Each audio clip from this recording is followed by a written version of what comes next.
Shalom saudaraku, salam damai sejahtera dalam kasih Kristus. Berjumpa lagi dengan saya. Di Tuli kita akan belajar berapologetika bersama-sama di channel ini. Banyak orang yang mengatakan sebelah bahwa orang yang mualaf itu adalah orang yang cerdas. Mereka yang menggunakan akalnya, otaknya, pikirannya. Sehingga mereka keluar dari kekristenan karena mendapati banyak kesalahan di dalam Alkitab.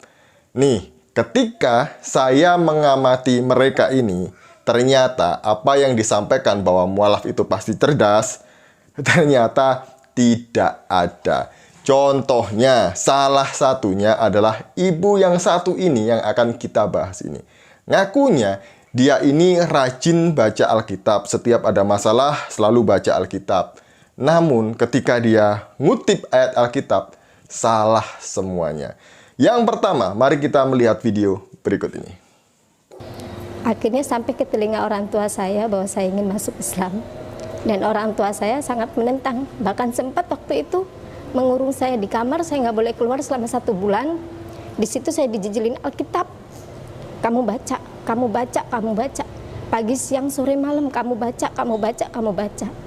Dan membuat tertarik itu, saya turutin, saya baca.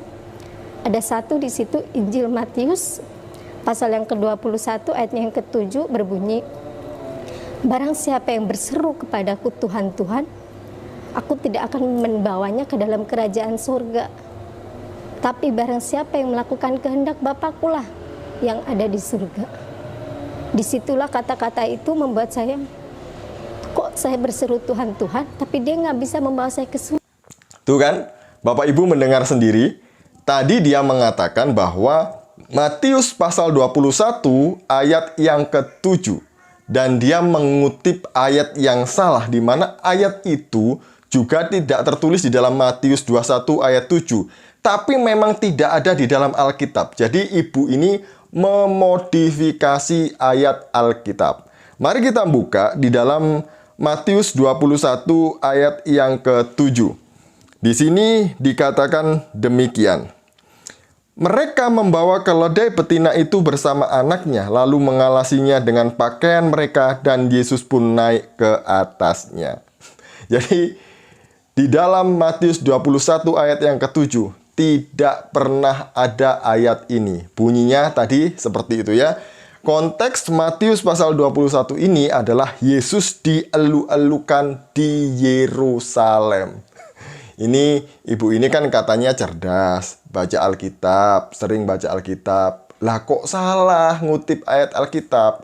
Bahkan ayat yang dia baca tadi itu tidak ada di dalam Alkitab. Yang ada yang seperti loh ya, yang mirip dengan yang ibu sampaikan itu ada di dalam Matius pasal yang ke-7 ayat yang ke-21 yang berbunyi demikian. Bukan setiap orang yang berseru kepadaku Tuhan, Tuhan akan masuk ke dalam kerajaan surga, melainkan dia yang melakukan kehendak Bapakku yang di surga. Beda kan? Jadi ibu ini tidak hanya salah alamat, tapi juga salah menyebutkan ayat. Ini adalah kesalahan yang fatal. Nah, orang-orang macam gini, mualaf-mualaf seperti ini, biasanya sih hanya ngaku-ngaku saja. Waktu di Kristen dia adalah orang yang taat ke gereja, bahkan menjadi pelayan gereja, rajin baca Alkitab. Nyatanya dia memang tidak pernah ke gereja, apalagi baca Alkitab. Karena ayat Alkitab aja nggak tahu. Jangan-jangan ini yang briefing ibu ini kurang pinter. Dan ibu ini juga kayaknya salah baca teksnya ya. Makanya salah-salah ketika dia kesaksian. Ini baru yang pertama loh ya. Mari kita lihat yang kedua. Saya tetap waktu itu hari Minggu saya ke gereja. Sampai di situ kebetulan atau apa saya juga nggak tahu, pendeta memberikan ceramah tentang ulangan pasal yang ke-20 tentang 10 hukum Taurat. Di situ tertulis, jangan ada padamu Allah lain di hadapanku. Di Alkitab tertulis aja, jangan ada padamu Allah lain di hadapanku. Berarti kan Allah cuma satu. Kenapa ada Yesus? logis di pikiran saya, yang membuat saya bertanya-tanya, kok nggak logis banget?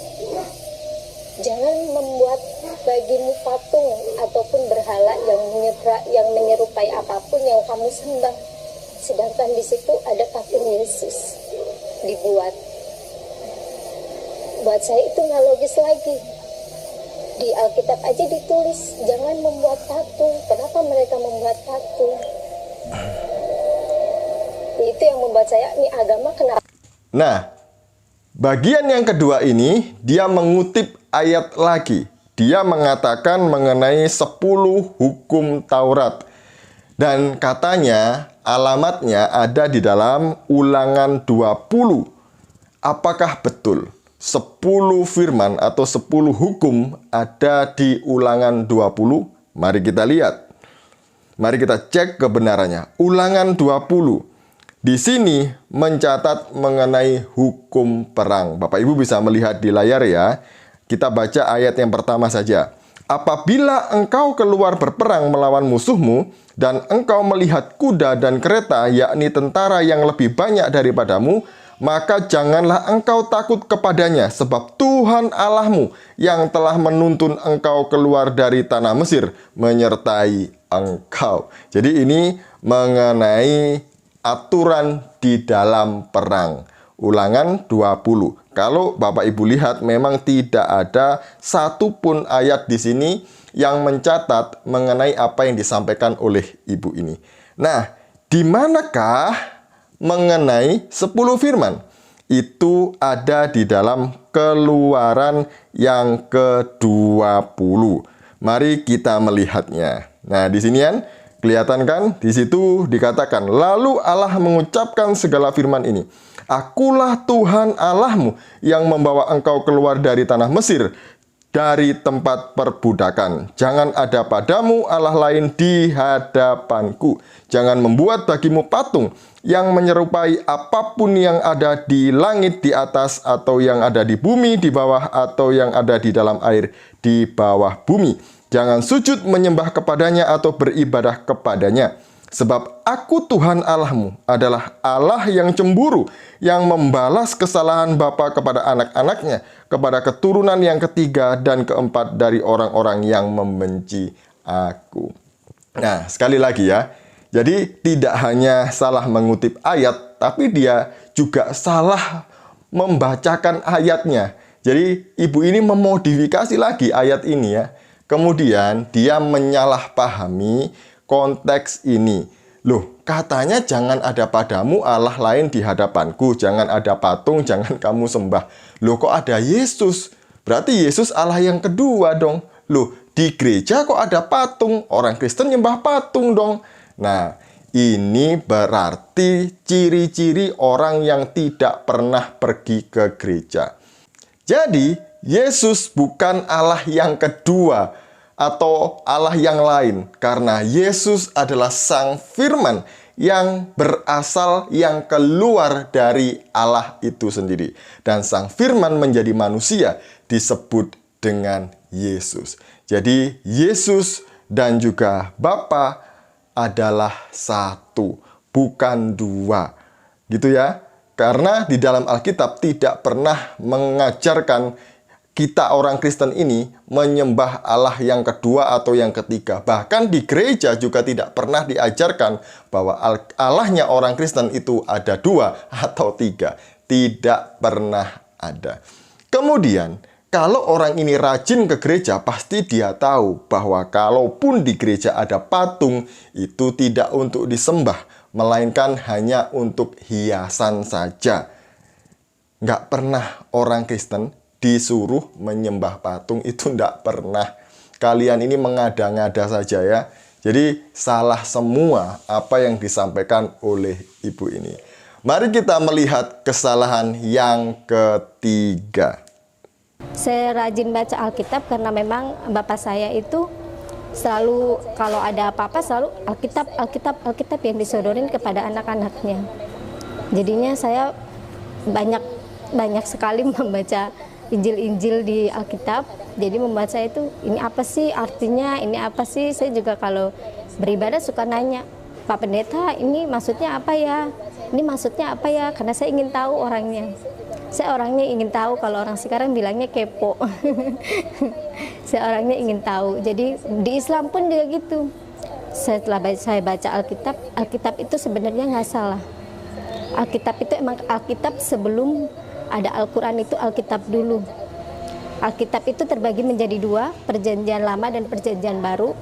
Di Perjanjian Lama itu mengisahkan tentang sebelumnya ada Nabi Isa. Dan di kitab Perjanjian Baru itu setelah ada Nabi Isa. Nah, setelah Nabi Isa barulah turunlah Nabi Muhammad. Baru disempurnakan menjadi Al-Quran.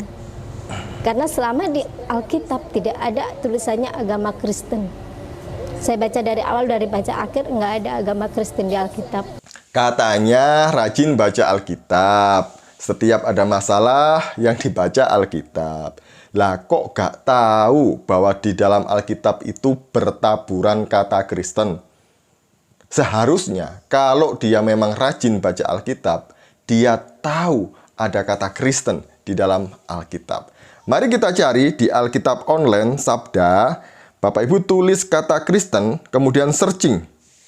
Akan muncul 6 kali kata Kristen di dalam Alkitab. Yang pertama itu muncul dalam Kisah Para Rasul pasal yang ke-11 ayat 26. Kemudian yang kedua di dalam Kisah Para Rasul 26-28. Kemudian yang ketiga ada di dalam Roma pasal 16 ayat yang ke-7. Yang keempat di 1 Korintus 9 ayat yang kelima. Kemudian yang kelima ada di 2 Korintus 12 ayat 2. Kemudian yang keenam ada di 1 Petrus 4 ayat yang ke-16. Jadi banyak kata Kristen di dalam Alkitab. Ibu ini kalau ngarang itu harusnya yang pinter gitu loh ya. Jangan mengada-ngada. Juga yang punya channel, yang nyuruh ibu ini kesaksian, di briefing dulu yang benar. Supaya nggak kelihatan bodohnya. Kalau gini kan kelihatan. Dia ini nggak pinter. Katanya cerdas, ternyata enggak. Katanya rajin ke gereja. Katanya loh ya, ternyata nggak pernah. Katanya rajin baca Alkitab. Alkitab aja ternyata dia nggak tahu. Sekian dari saya, semoga kita semua dihibur oleh ibu ini dan juga apa yang saya sampaikan tadi itu memberkati kita semuanya. Shalom, salam waras, Tuhan Yesus memberkati.